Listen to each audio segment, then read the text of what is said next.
listen, here's what I would say about fighting an enemy who wants to kill you and your family. Why did we drop 2 bombs, nuclear bombs, on Hiroshima and Nagasaki to end a war that we couldn't afford to lose? You don't understand, apparently, what Israel is facing.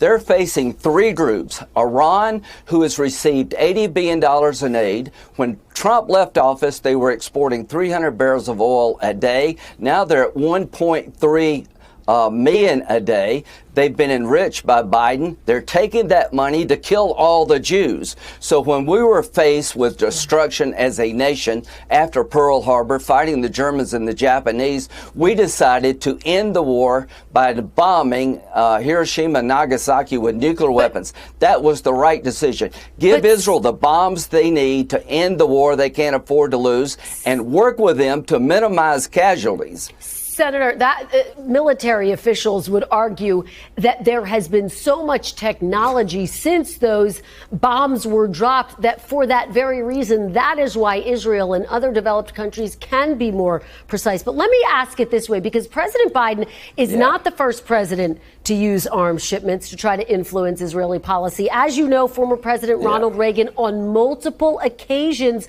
withheld weapons to impact Israel's military actions.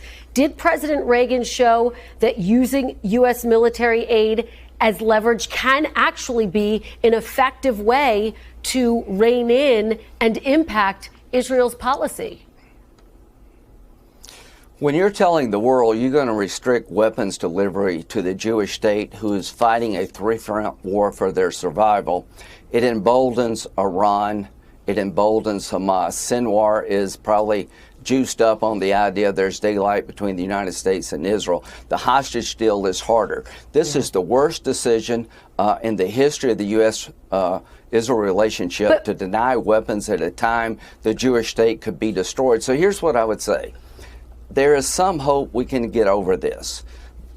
Non-negotiable, the destruction of Hamas. Nobody in Israel will allow Hamas to be standing militarily or politically when this is over. How we get there is subject to negotiation. My problem is not with the weapons that Israel is using. My problem is with the tactics that Hamas is using, and the idea that America would not send a nickel of aid, echoed by a United States senator when all the Jews are trying to be killed by radical Islamic groups, tells us where we're at as a nation.